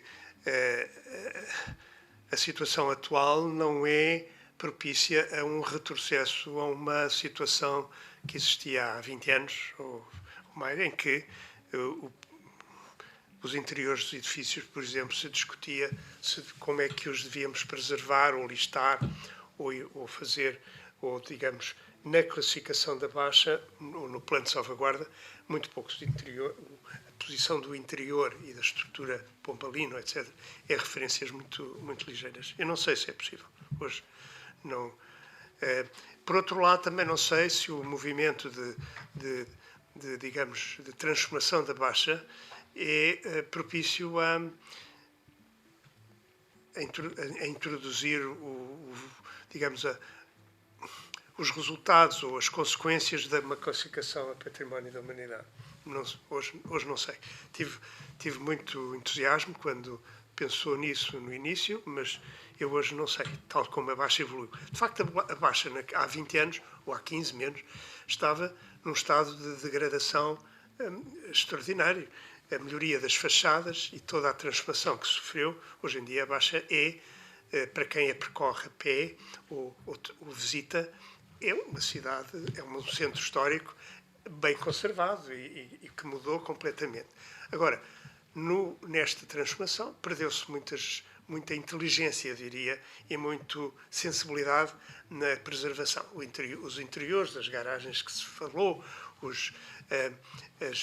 a demolição completa e aquilo que se constata hoje. Eu, outro dia, contei, andando ali, porque eu já não ia à Baixa desde a pandemia, do início da pandemia, 12 gruas dentro dos edifícios. Portanto, estão em curso 12 transformações, mantendo a fachada de 12 edifícios. Portanto, isso eu não sei responder. Assim como também não sei responder, porque nunca pensei no Parque do Montijo. Aquilo que me motivou sempre, e eu acho que é possível, e agora acho que é preciso chamar a atenção dos cidadãos, é que têm um estuário e uma outra banda fabulosa. São valores incompreensíveis para um estrangeiro que nos visita. Como é que nós chegamos ao ponto de ter uma barreira que separa toda uma cidade, toda, é metade, sabe só, porque depois não é um comboio, mas é comboios de mercadorias que saem de Santa Apolónia e que vão também separando o resto da cidade. Portanto, eu acho que isso é possível e é perfeitamente, digamos, razoável que haja um príncipe que tenha coragem de resolver esta questão. Um príncipe e um governo. Porque eu acho que são questões e que os cidadãos têm que lhe exigir, têm que lhe dizer, isto tem que acabar. Não é possível ter uma situação destas. Isto é uma anomalia, é uma patologia urbana, e uma capital europeia não pode ter um desprezo enorme pela sua, eu diria, pelo seu bem maior, que é o estuário. Não tenhamos qualquer dúvida. Há muitos monumentos, há coisas extraordinárias, a cidade é uma baixa, há tudo isso, mas temos um rio. O valor ambiental do estuário do Tejo é qualquer coisa de deslumbrante em termos de cidade. E, portanto, é agora uma questão de vontade. Eu chamei a atenção para estas pequenas coisas, e foi essa a intenção final, porque acredito que essa mobilização dos cidadãos de Lisboa é uma tarefa que quem se interessa pelo património deve, como é que dizer, ter a criatividade de motivar. E eu citei aquele motivo das placas, mas haverá certamente quem tenha outras ideias, mas são pequenas noções. Digamos, a história das placas, e Paris faz o mesmo. Paris é muito mais conservador. Paris não há qualquer transformação de interiores e exteriores nem zonas consolidadas. Quem estudar, digamos, a preservação dos patrimónios destas duas cidades percebe isso, e nós nunca divulgamos que existem capitais que nós gostamos de visitar e que apreciamos por essa harmonia e que têm estas práticas restritivas. Eu tenho agora, recentemente, uma experiência extraordinária e quero partilhar convosco. Eu fui nomeado este ano para presidir ao júri dos prémios Europa Nostra do Património.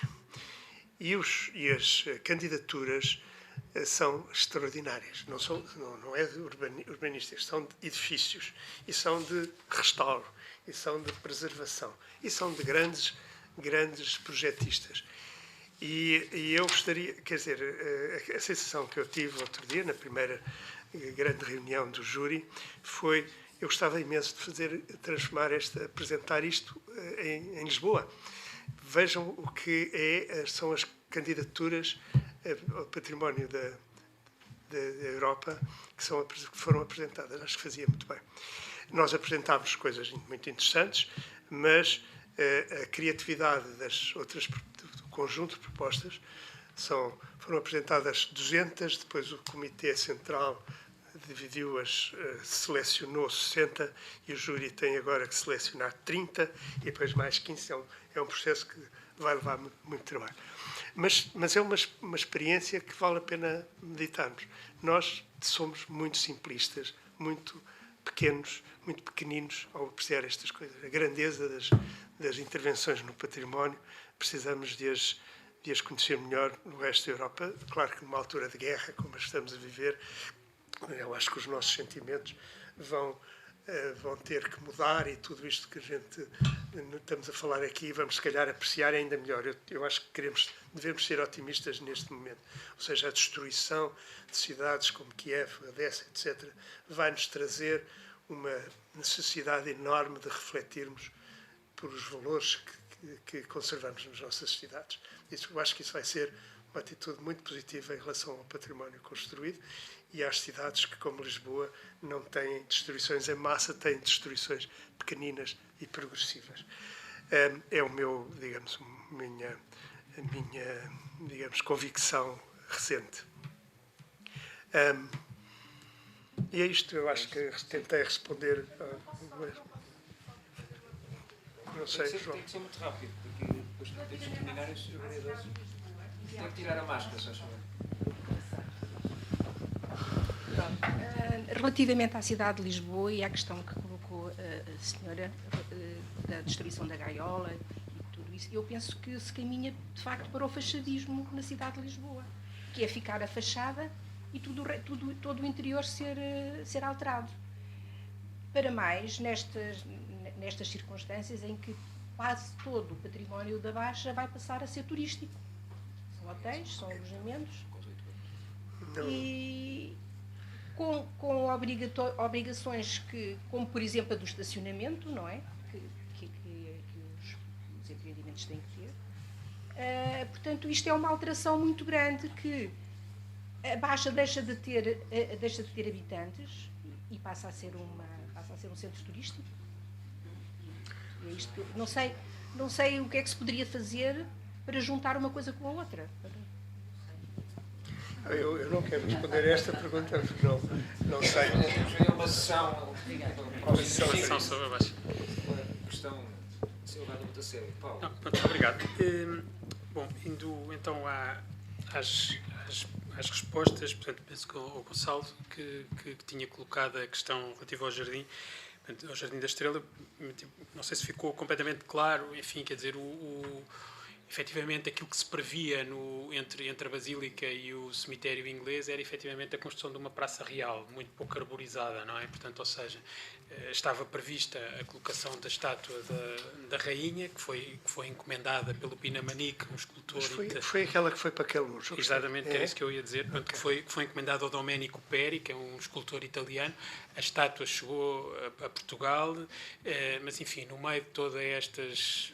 Enfim, este processo complexo que envolve o final do século XIX, não é? Portanto, que envolve os meados do século XIX, nomeadamente, portanto, o período de Costa Cabral, que é quem vai impulsionar a construção daquela área, a estátua acaba por ir para Queluz, não é? Portanto, e a estátua que está em Queluz da Rainha Dona Maria, portanto, é a estátua que supostamente estaria numa praça real em frente à Basílica. Portanto, o jardim altera esta orientação inicial e portanto, acaba por fazer um passeio idêntico àquilo que nós suponhamos, que suponho ser uma atmosfera semelhante ao passeio público, não é? Portanto, é o passeio da Estrela, é uma reminiscência do passeio público que nós temos ainda na cidade de Lisboa, com alguns elementos justamente trazidos do próprio passeio público para o próprio Jardim das Estrelas, uma espécie de receptáculo dessa Lisboa oitocentista que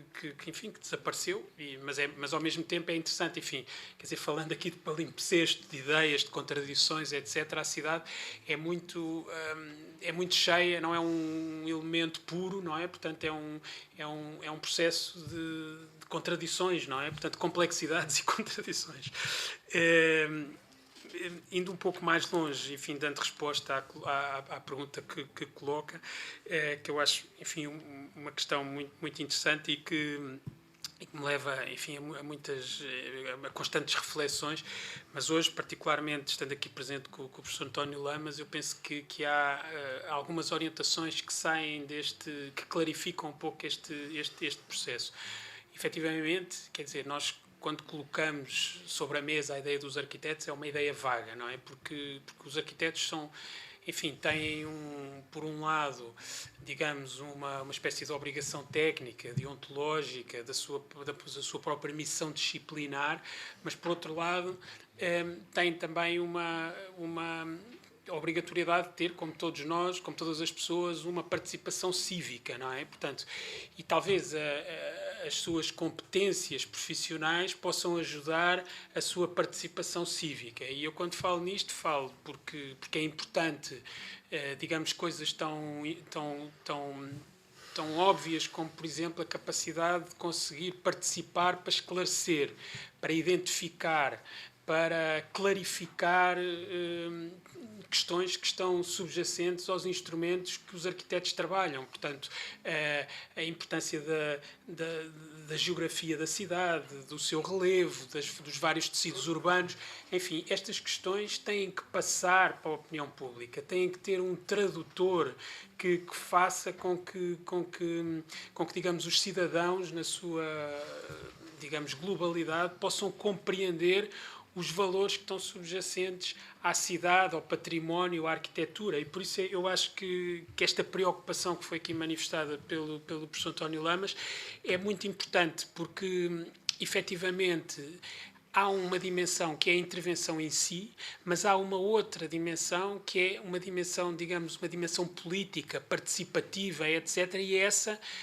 está do lado da cidadania, não é? E, portanto, ou seja, eu acho que os arquitetos, enquanto agentes que lidam e que mexem, têm, digamos, uma obrigação acrescida de esclarecer, de participar com as suas próprias ferramentas neste grande debate que é o que é que nós fazemos, não é? Àquilo que herdamos, ao território que herdamos. E isto, às tantas, é uma questão tão importante para a cidade, mas para questões como aquelas que acabaram por ser sugeridas hoje aqui sobre o estuário do Tejo, a importância deste património ambiental, ou as questões que envolvem a Baixa, não é? Portanto, nós sabemos que, por exemplo, não alongando muito neste tema, mas nós sabemos que a Baixa foi um território, digamos, mal amado, muito mal amado, por exemplo, pelos arquitetos pioneiros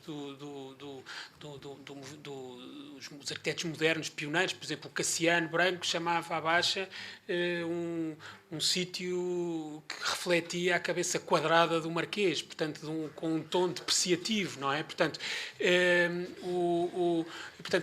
só com os estudos do professor França, não é? Portanto, só esclarecendo a importância da Baixa, só enquadrando a Baixa, não é? É que a Baixa ganha verdadeiramente importância. Ou seja, este discurso crítico, informado, é absolutamente essencial. E, portanto, neste contexto, por exemplo, a participação do professor França na identificação da Baixa, enfim, deriva das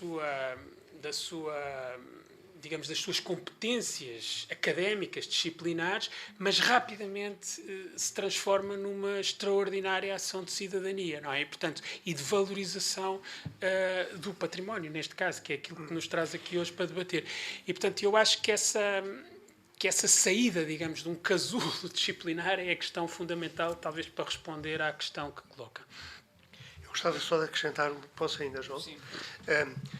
Eu não percebi pedi-lhe uma pergunta que era, falou que a estrela seria um lugar da patriarcal. Não era para o príncipe real que se falava disso? Não, sim. Isso, foi depois? Sim, chegou okay. no príncipe real, sim, mas esteve presente essa ideia no Eu gostava só de acrescentar uma coisa à questão da Baixa.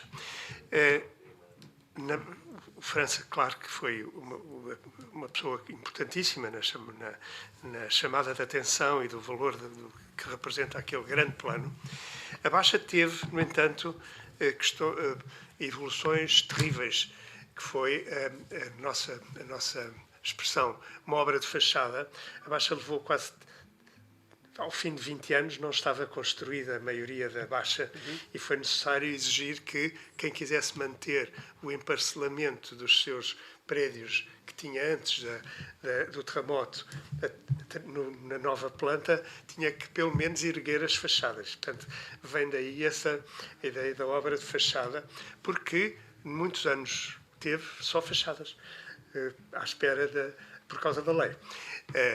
Não foi o Marquês, foi após o Marquês. Outra questão que tem a ver com a Baixa, e eu acho que é uma questão técnica, é que toda a construção da Baixa resultou de um inquérito portentoso feito após o terremoto, em que se identificaram as paredes de corta-fogo, as abóbadas que separavam as zonas das lojas dos pisos superiores, os saguões, a estrutura em gaiola, etc, etc. E ao fim de 1 ano e meio estava-se a projetar com os resultados desse inquérito. Esse inquérito, tem-se falado muito pouco desse inquérito. Foi republicado no fim do século XIX, mas eu acho que era uma coisa fantástica fazer uma reapreciação dessa. Houve uma pergunta que os inquéritos dirigiram-se sobretudo aos párocos, porque era quem sabia escrever. Portanto, é quem respondeu ao inquérito. E aos párocos perguntou-se uma coisa que eu acho, como engenheiro civil, me causa uma admiração enorme.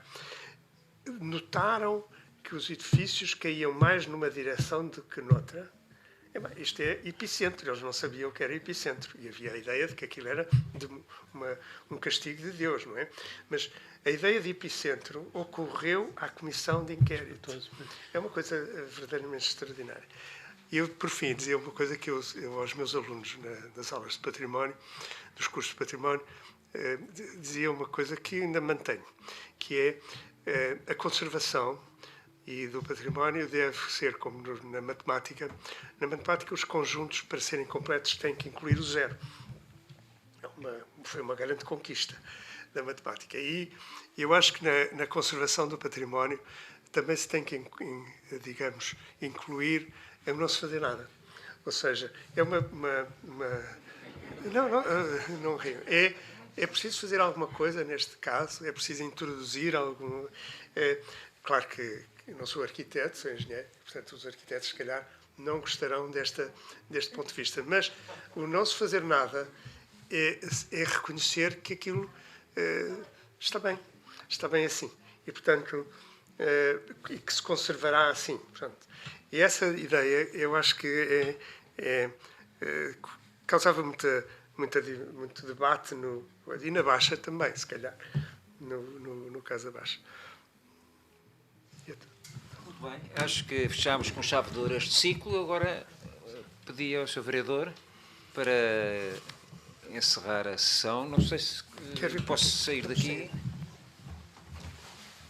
Assistir. Tirar uma cara das mãos.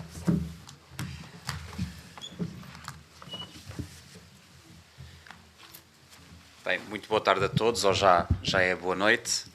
Eu queria, obviamente, em primeiro lugar, agradecer a presença de todos e felicitar as intervenções, que acabou por ser também do nosso moderador, mas dos professores João Ferrão, do professor Paulo Tormento Pinto e o professor António Lamas. E, obviamente, um agradecimento muito especial à Ana Marçal, que mantém vivo este CIUL e que levou a cabo este ciclo de conferências que hoje se encerra e foi extremamente importante, há mais de um ano, que é levado a cabo pelo Centro de Informação Urbana de Lisboa. Queria deixar-vos algumas palavras, se calhar vão fugir um bocadinho para a área do património, sendo eu vereador da cultura e não vereador do urbanismo, mas falar-vos sobre estes génios loci, esta expressão latina, ou o espírito do lugar, ou aquilo que o Adriano Moreira chamava de eixo da roda. A cidade, apesar das profundas transformações que já foi sofrendo e vivendo, incluindo o abalo sísmico particularmente violento, manterá uma linha transversal ao tempo e ao espaço. Uma linha de continuidade, e a história é feita de continuidades e rupturas, que independentemente e apesar destas últimas, persiste. Uma linha que vai assimilando influências e sintetizando valores e vivências, com repercussões no próprio crescimento da urbe, no seu desenvolvimento geográfico, mas também cultural, nomeadamente no seu urbanismo e arquitetura, que são também expressões culturais na medida em que são reflexos de valores e ideias. Uma cidade de camadas, de arqueológicas e não só, diversa e densa, de coabitação e convivência entre essa diversidade cultural e religiosa, que nem sempre foi tónica dominante. Deve ser a cidade que queremos que seja perene, que dure e perdure, que se vá consolidando e evoluindo. É a escala humana com bitola das transformações lisboetas. À semelhança das mais avançadas práticas de conservação e restauro de bens culturais, que ditam a preservação cumulativa dos elementos característicos de épocas e estilos, o que nem sempre aconteceu, havendo preferência pela eliminação de tudo o que não fosse característico de um determinado estilo dito original, numa espécie de purificação, e dando como exemplo a eliminação de elementos barrocos em restauros em igrejas de arquitetura medieval, para que regressassem ao seu estilo original. E também, à semelhança dessas práticas, a cidade deve preservar as suas diversas camadas, o seu património cultural, e não aquilo que se falava há pouco do chamado urbanicídio. E, obviamente, não estamos só a falar de monumentos, o de caráter material e imaterial. Esta complementaridade e cruzamento refletem, em larguíssima medida, a nossa identidade e são contributos indispensáveis e insubstituíveis à preservação da memória. Deve ser essa a linha condutora da transformação urbana, para que essa transformação seja sinónimo de evolução e não de outra coisa qualquer. Uma referência também à poética do espaço. A obra de Gaston Bachelard, muito apreciada por quem estuda arquitetura e não só, que se reporta ao espaço doméstico, é extrapolada para a urbe, para a relação do ser humano com o espaço. O ser humano que concebe e constrói cidade e que em simultâneo é influenciado por esta. Assim acontece também numa cidade trimilenar como Lisboa.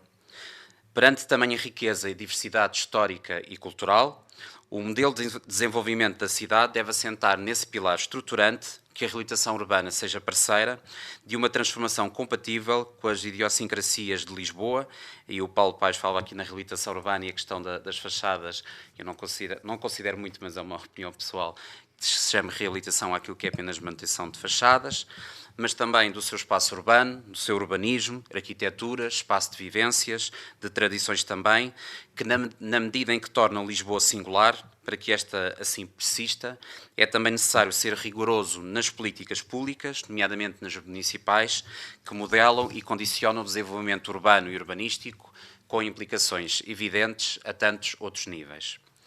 Apostamos de forma clara no compromisso. Compromisso entre salvaguarda do património cultural, preservação de ambientes urbanos característicos e bairros históricos, rejeição de elementos, projetos que sejam demasiado intrusivos em relação a esses ambientes, que adulterem a sua autenticidade, e pretendemos a adoção de construção, preferencialmente reabilitação regrada, pelos instrumentos de gestão urbanísticos próprios, de construção pré-existente, que melhore a qualidade de vida na cidade dos seus habitantes, que propicie a vinda ainda de mais habitantes, que não esqueça também quem cá trabalha, estuda, visita, que seja também representativo do desenvolvimento sustentável e que não apenas assinemos acordos internacionais e que não passem de meros papéis, mas que nós consigamos cumpri-los, isso é extremamente essencial, e que articule tão bem quanto possível as dimensões culturais, sociais, ambientais e económicas. Mas também temos de ter uma cidade que urbanisticamente tem que evoluir e, portanto, a cidade faz-se deste passado, mas também tem que ser um passado que tenha lugar no presente, mas principalmente no futuro dela mesma. Ao longo do processo da construção da identidade lisboeta, que na realidade é algo dinâmico e nunca estará verdadeiramente encerrado, a tal linha de síntese, de assimilação de influências, de emanação de outras tantas, um diálogo cultural permanente que atravessa, com as respectivas consequências mentais, mas também materiais, os tempos e as épocas que alimenta o genius loci, esta expressão latina, desde a pré-história, passando pelos períodos pré-romano e romano, paleocristão e godo, islâmico, cristão, que acompanha a saída dos muros medievais para a expansão junto ao rio e marítima também, a Oriente e sobretudo ao Ocidente. Sinal emblemático disso, aliás, é a construção do Paço da Ribeira no início do século XVI e depois a expansão para norte, mais tarde, em finais do século XIX, a partir da reconversão do passeio público em avenida. Eixo tão marcante que nem precisamos recorrer ao nome completo para identificar. Queremos uma Lisboa que preserve a sua autenticidade com base na valorização do seu património cultural singular, na sua identidade e memória, fazer deles uma potencialidade e recursos essenciais, que rejeite o imobilismo na mesma medida em que rejeita a descaracterização, que promova a humanização na mesma medida em que deve contrariar o êxodo e a redução populacional. Em suma, evoluir, inovar, mas pensando e preservando e valorizando o nosso património, que é aquilo que na prática nos torna únicos e distintos neste mundo, neste nosso mundo global. Que é uma cidade que hoje em dia é feita pelos eleitos, mas cada vez mais é feita em processos de cocriação, e nós temos passado por muitos na Câmara Municipal de Lisboa, portanto, não só da demanda daquilo que são os eleitos pela cidade, mas através também destes processos de cocriação são extremamente importantes e em que as pessoas têm cada vez um papel mais preponderante, e é, aliás, um dos desígnios do Presidente da Câmara Municipal de Lisboa, fazer também uma cidade de baixo para cima, que ouça às pessoas aquilo que são as necessidades das pessoas, porque nós construímos essa cidade para as pessoas e não mais do que isso. Eu terminaria mais uma vez felicitando este ciclo de conferências, agradecendo obviamente ao CIUL por todo este percurso de reflexão que é extremamente importante para nos ajudar a construir uma cidade melhor e mais uma vez uma cidade para as pessoas. Muito obrigado.